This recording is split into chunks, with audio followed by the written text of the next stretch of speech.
साथियों नमस्कार।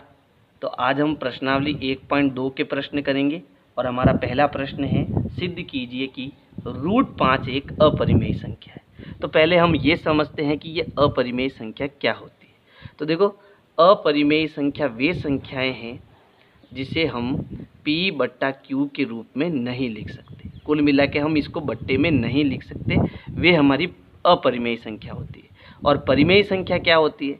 तो परिमेय संख्या वे संख्या होती है जिसे हम P/Q के रूप में लिख सकते हैं, है ना। और हमें सिद्ध करना है ये जो √5 है वो हम बट्टे में नहीं लिख सकते, है ना। तो हम एक गलत कल्पना करते हैं। इसको सिद्ध करने के लिए क्या करेंगे, एक गलत कल्पना करते हैं। और वो गलत कल्पना क्या करते हैं, माना √5 एक परिमेय संख्या है, तो मैं इसको क्या करता हूँ, परिमेय संख्या मान लेता हूँ, ठीक है। और जब ये एक परिमेय संख्या है, इसका मतलब मैं इसको P/Q के रूप में लिख सकता हूँ, है ना। तो यहाँ पर ये √5 जो है वो A/B के रूप में मैं लिख देता हूँ। यहाँ P/Q की जगह मैं A/B लिख देता हूँ, है ना। तो क्योंकि ये परिमेय संख्या है तो इसको मैं A/B लिख सकता हूँ, यानी बट्टे के रूप में लिख सकता हूँ। अब यहाँ जो मैंने A और B लिया है वो कैसी संख्या है, सह अभाज्य संख्या है। अब ये सह अभाज्य संख्या क्या है उसको भी समझो। जैसे मैंने एक संख्या ली 13/8, तो 13 के जब मैं गुणनखंड करूंगा तो मिलेगा 13 × 1। 8 के अभाज्य गुणनखंड करूंगा तो मिलेगा 2 × 2 × 1, है ना। जब गुणा करूंगा वापस ये संख्याएं मिलेगी। अब यहाँ देखो, इसमें भी 1 है और इसमें भी 1 है ना। तो इसका मतलब ये दोनों संख्या हमारी क्या है, सह अभाज्य। क्योंकि इसकी परिभाषा क्या होती है, ऐसी संख्याएं जिनमें एक ही केवल उनमें उभयनिष्ठ गुणनखंड हो, इसके अलावा कोई भी उभयनिष्ठ गुणनखंड नहीं हो, वो हमारी क्या होती है, सह अभाज्य संख्या होती है। तो यहाँ मैंने A और B सह अभाज्य संख्या ली है, ठीक है। अब प्रश्न हम आगे करते हैं। अब हमें क्या करना है, ये जो बराबर के इस तरफ √5 है और इस तरफ A/B है, इस तरफ हमें दोनों तरफ वर्ग करना है। यानी बराबर के इस साइड में जो ये √5 है ना, इसका भी हमें वर्ग करना है, और ये A/B जो है इसका भी हमें वर्ग करना है। अब जैसे ही वर्ग करूंगा तो क्या होगा, ये तो है वर्ग और ये है वर्गमूल, तो वर्ग से वर्गमूल हट जाएगा और हमारा आंसर आएगा 5, ठीक है। यहाँ भी देखो, A पर वर्ग है, B पर वर्ग है, तो जब इसका मैं वर्ग करूंगा तो यहाँ मुझे मिलेगा A⁴ B⁴, है ना। अब मैं क्या कर रहा हूँ, ये जो B⁴ है वो उस तरफ भेज रहा हूँ और ये 5 जो है वो इस तरफ भेज रहा हूँ। तो ये तो है भाग में, तो उधर ये 5 की जगह पर आ जाएगा, और ये है गुणे में, तो ये इधर भाग में बट्टे में आ जाएगा। यानी कुल मिला के B² जो है वो उधर चला जाएगा, है ना। 5 जो है वो नीचे आ जाएगा और A हमारा पहले से ऊपर है, A⁴ यहाँ आ जाएगा। ये बन जाएगा हमारा समीकरण नंबर 1।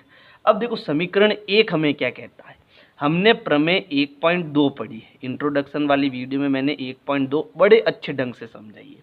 अब ये प्रमेय क्या कहता है कि यहाँ पर A² जो है वो एक संख्या है और उसमें 5 का पूरा पूरा भाग जा रहा है। तो जब A² में 5 का भाग जा रहा है तो A में भी 5 का पूरा पूरा भाग जाएगा। ये प्रमेय 1.2 कहती है। अब इसको हम गणित से समझते हैं। देखो, यहाँ पर मैं एक नंबर ले रहा हूँ 5, ठीक है। A बराबर मैंने कितना ले लिया, A बराबर मैंने ले लिया 5। तो 5 का मैं वर्ग करूंगा तो 5 का वर्ग मतलब क्या हो गया, 5 × 5, तो 5 × 5 मतलब कितना हो गया, 25। तो यहाँ A का वर्ग मतलब कितना आ गया, 25। यानी 25 में मुझे 5 का भाग देना है, तो 25 के गुणनखंड हो गए 5 × 5/5। तो 5 से 5 कटा, हमारा उत्तर कितना आ गया, 5। यानी 5 का पूरा पूरा भाग गया। तो जब A² में 5 का पूरा पूरा भाग गया तो A में भी तो 5 का भाग जा रहा है, क्योंकि A हमने क्या माना, 5 माना, और 5 के गुणनखंड होते हैं 5 × 1, फिर 5 का भाग दिया, 5/5 कितना आ गया, 1 आ गया, है ना। तो हमें जो प्रमेय 1.2 पढ़ी है वो ये कहती है समीकरण 1 से कि चूंकि जो 5 है वो A² को क्या करता है, विभाजित करता है, इसलिए 5 A को भी विभाजित करेगा, ठीक है। अच्छा, ये हमें कहाँ से पता चला, प्रमेय 1.2 से पता चला। अब हम प्रश्न को थोड़ा आगे करते हैं इसको। अब हम क्या कर रहे हैं, देखो हम क्या लिख रहे हैं यहाँ, 5 A को विभाजित करेगा। इसका मतलब क्या हो गया कि मानो कि यहाँ पर जो मैं ए ले रहा हूँ वो मैं क्या मान रहा हूँ, 5 गुना सी मान रहा हूँ। क्यों मान रहा हूँ भाई 5 गुना सी? तो देखो मैंने यहाँ क्या लिखा, 5 ए को विभाजित करेगा। अब ए बट्टा 5 है ना, 5 ए को विभाजित करेगा, इसका मतलब ए बट्टा 5।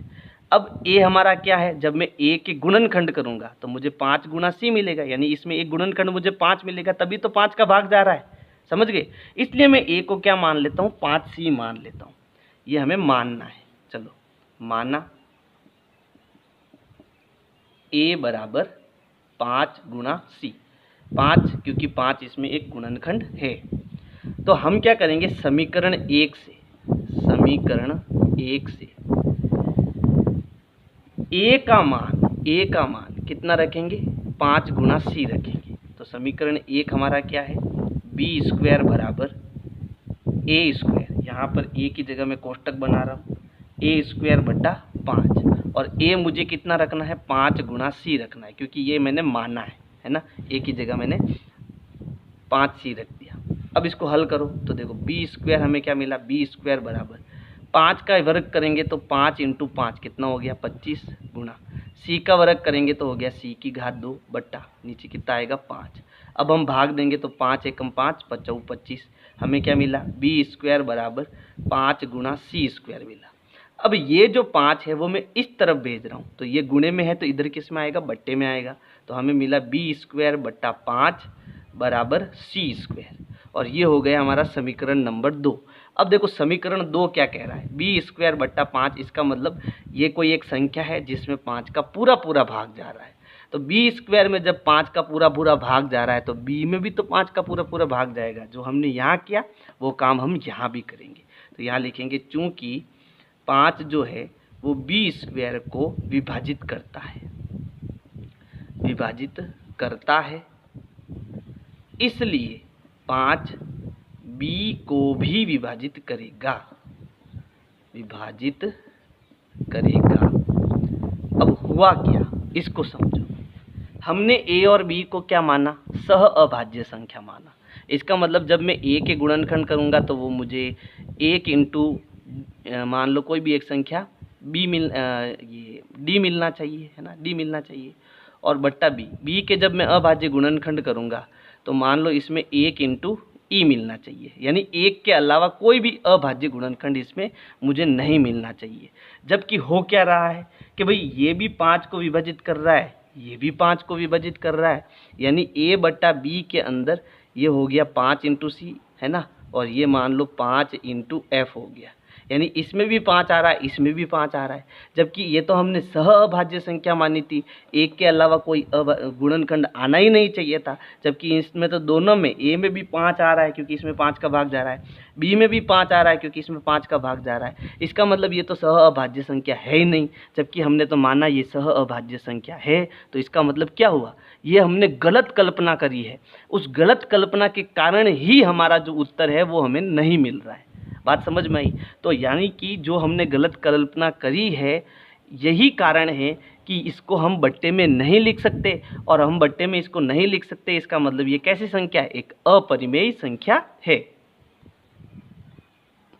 तो यहाँ अब नीचे हमें लिखना है, यहाँ एक विरोधाभास है। विरोधाभास क्या है, क्योंकि ए और बी तो सह अभाज्य संख्या है, ए और बी तो सह अभाज्य संख्या है, इसमें एक के अलावा कोई उभयनिष्ठ गुणनखंड नहीं आना चाहिए।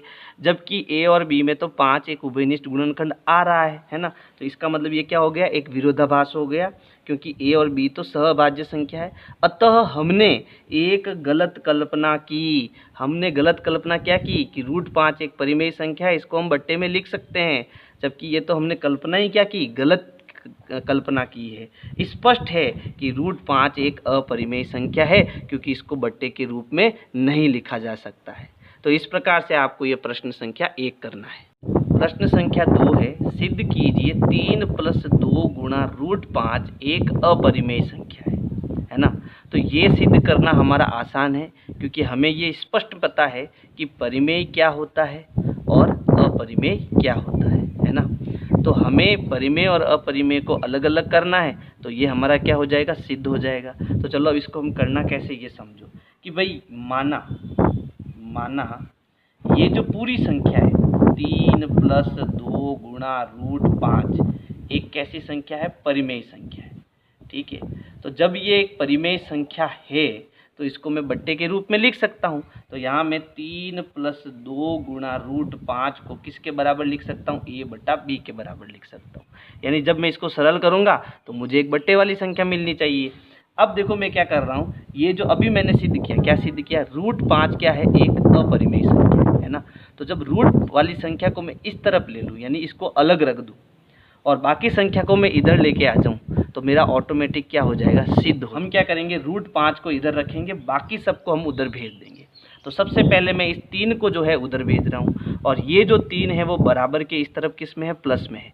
और समीकरण में हम जानते हैं कि जो संख्या प्लस की है उधर भेजने पर वो कैसी हो जाती है, माइनस की हो जाती है। तो यहाँ पर देखो बराबर अपनी जगह पर है, 2 गुणा √5 भी अपनी जगह पर है, a बटा b भी अपनी जगह पर है। मैं किसको उधर भेज रहा हूँ, +3 को उधर भेज रहा हूँ। यहाँ कोई प्लस माइनस नहीं है, मतलब वो प्लस का है ना। तो ये 3 प्लस का उधर जाके क्या हो जाएगा, -3 हो जाएगा। और 3 सिर्फ अकेली संख्या के नीचे में क्या लगा सकता हूँ, बट्टा 1 लगा सकता हूँ। तो क्योंकि ये बट्टे की है तो इसको भी बट्टे की बनाना पड़ेगा। ये हो गया हमारा 3/1, यानी a बटा b में से मुझे 3/1 को क्या करना है, घटाना है। और बट्टे वाली संख्या को घटाते कैसे हैं, लसअ से। अब कैसे करना है इसको आगे समझो। तो ये हो गया 2 गुणा √5 बराबर, इनका क्या लेंगे, लसअ। कैसे लेना है, b का 1 से गुणा करो। तो हम जानते हैं किसी संख्या को 1 से गुणा करने पर हमें वही संख्या मिलती है। तो b × 1 करेंगे तो क्या मिलेगा, b मिलेगा। अब हमें क्रॉस गुणा करना है, पहले b और 1 का गुणा करके नीचे लिखना है। अब हमें क्रॉस गुणा करना, क्रॉस में 1 का a से गुणा करेंगे तो a मिलेगा, b का 3 से गुणा करेंगे तो 3 गुणा b मिलेगा। 3 पहले लिखना है, b बाद में लिखना है। ठीक है, अब इस 2 को भी हमें उधर भेजना है। तो 2 यहाँ किस में है, गुणे में, तो उस तरफ किस में जाएगा, भाग में, भाग मतलब बट्टे में। तो यहाँ नीचे इसमें b के साथ आ जाएगा ये। तो हमें मिलेगा √5 बराबर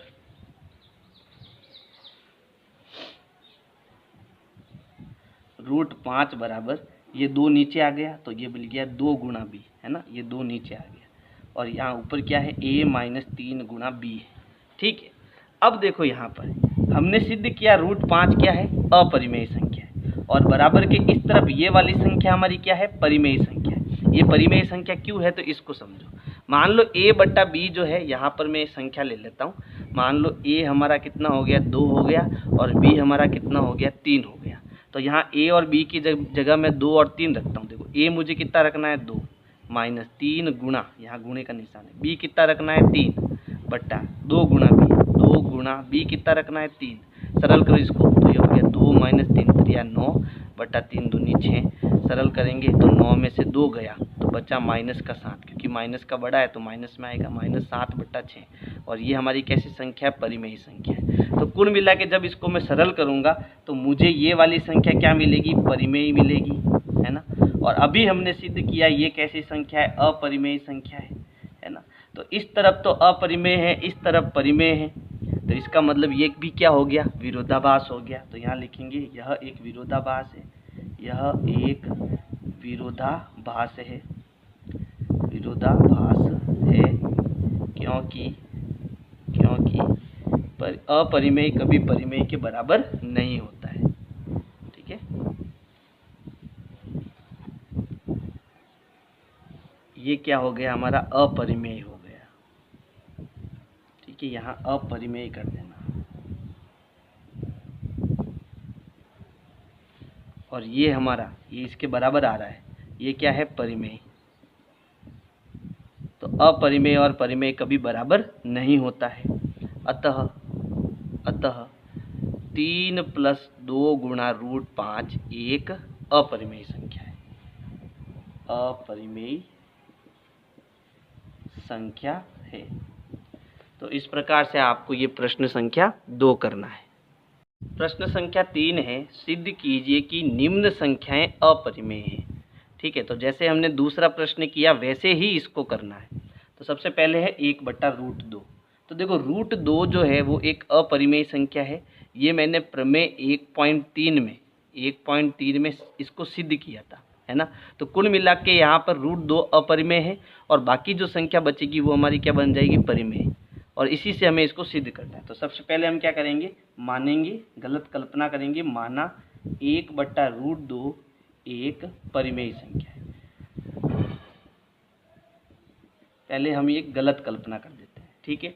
तो जब ये एक परिमेय संख्या है तो मैं 1/√2 को a/b के रूप में लिख सकता हूँ, है ना, जहाँ a और b हमारी क्या हो जाएगी, सहअभाज्य संख्या हो जाएगी और b 0 नहीं होना चाहिए, ठीक है। अब हमें क्या करना है, √2 को उधर भेजना है, बाकी सबको इस तरफ भेजना है, ठीक है। तो मैं क्या कर रहा हूँ, देखो मैं यहाँ पर √2 भाग में इसको उधर भेज रहा हूँ, समझो, देखो 1/√2 है और यहाँ a/b है, तो सबसे पहले b को उधर भेजूंगा तो ये बनेगा b का 1 से गुणा हो जाएगा और b/√2 बराबर क्या बनेगा, a बनेगा, है ना। अब मैं √2 को उधर भेजूंगा और a को नीचे भेजूंगा तो ये बन जाएगा b/a बराबर √2। तो ये हो जाएगा हमारा अपरिमेय और ये हो जाएगा परिमेय और यहाँ क्या आ जाएगा, विरोधाभास आ जाएगा, है ना। तो इसको मैं रीअरेंज कर रहा हूँ, यानी कि इसको सही व्यवस्थित करके लिख रहा हूँ। तो b हमारा यहाँ ऊपर आ जाएगा, a हमारा नीचे आ जाएगा, तो ये बनेगा b/a बराबर, ये √2 कहाँ चला जाएगा, ऊपर चला जाएगा, यानी यहाँ पर आ जाएगा √2। अब b/a, है ना, तो b और a तो हमारी सहअभाज्य संख्या है, तो इसका मतलब ये हमारी क्या हो जाएगी, ये हमारी परिमेय संख्या हो जाएगी। तो ये तो हो गई परिमेय संख्या, ठीक है। और बराबर के इस तरफ ये हमारी क्या हो गई, अपरिमेय संख्या। और परिमेय संख्या और अपरिमेय संख्या कभी बराबर नहीं होती, है ना। तो यहाँ पर क्या आ गया, विरोधाभास आ गया, विरोधाभास आ गया। अतः 1/√2 एक कैसी संख्या है, अपरिमेय संख्या है, अपरिमेय संख्या है। ये हमारा क्या हो जाएगा, आंसर हो जाएगा। अब हम सेकंड वाला करते हैं। तो देखो सेकंड है, हमें सिद्ध करना है 7 × √5 क्या है, एक अपरिमेय संख्या। तो √5 हमने सिद्ध किया कि ये एक अपरिमेय संख्या है। तो चलो पहले हम गलत कल्पना करते हैं, माना 7 × √5 एक परिमेय संख्या है ना, परिमेय संख्या है।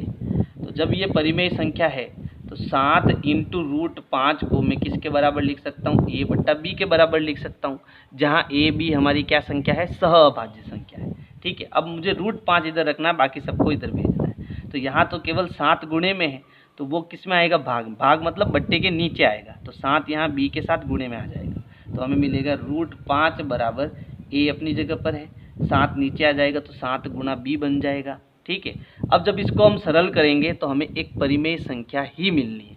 तो ये हमारी हो गई अपरिमेय, ये हो गई परिमेय, तो कभी बराबर नहीं होगी, इसलिए ये क्या हो जाएगा, विरोधाभास हो जाएगा। तो ये तो हमारी क्या हो गई, अपरिमेय संख्या हो गई, ठीक है। और ये हमारी क्या हो गई, परिमेय संख्या हो गई। और अपरिमेय परिमेय कभी बराबर नहीं होता है। अतः 7 गुणा √5 एक अपरिमेय संख्या है। देखो बहुत सरल है, बस आपको बराबर के इधर एक परिमेय बनानी है और इधर अपरिमेय बनानी है, कुछ नहीं करना है इसमें। चलो अब हम तीसरा वाला थर्ड कर लेते हैं, ये भी आसान है। तो सबसे पहले हम गलत कल्पना करेंगे, माना 6 + √2 एक परिमेय संख्या है, ठीक है, परिमेय संख्या है। तो जब ये परिमेय संख्या है तो इसको हम a/b के रूप में लिख सकते हैं। तो 6 + √2 किसके बराबर आएगा, a/b के बराबर आएगा, जहाँ a b हमारी क्या हो जाएगी, सहअभाज्य संख्या हो जाएगी। अब हमें √2 को इधर रखना है, 6 को उधर भेजना है, तो √2 यहीं रहेगा, a/b भी अपनी जगह पर, 6 उधर जाएगा तो प्लस का उधर जाके क्या हो जाएगा, माइनस हो जाएगा। 6 को हम 6/1 भी लिख सकते हैं। तो √2 बराबर, अब इनका लसअप लेंगे तो b का 1 से गुणा करेंगे तो नीचे b आएगा, 1 का a से गुणा करेंगे तो a आएगा, b का 6 से गुणा करेंगे तो 6 × b आएगा। जब इसको सॉल्व करेंगे तो हमें एक बट्टे वाली संख्या मिलेगी, यानी ये तो हमारी क्या हो गई, अपरिमेय हो गई, और ये पूरी संख्या हमारी क्या हो गई, परिमेय हो गई, है ना। और अपरिमेय परिमेय कभी बराबर नहीं होता। अतः 6 + √2 एक अपरिमेय संख्या है। तो इस प्रकार से आपको प्रश्न संख्या 3 करना है। विनय क्लासेज की प्लेलिस्ट के लिए आपको YouTube के सर्च में जाना है, ऊपर लिखना है विनय क्लासेज और सर्च करना है। इसमें आपको मेरा चैनल दिखाई देगा, चैनल में आपको जाना है। इसके बाद में यहाँ पर देखो होम, वीडियोज़ और प्लेलिस्ट का ऑप्शन है। तो इस प्रकार से आप मेरी प्लेलिस्ट पा सकते हैं।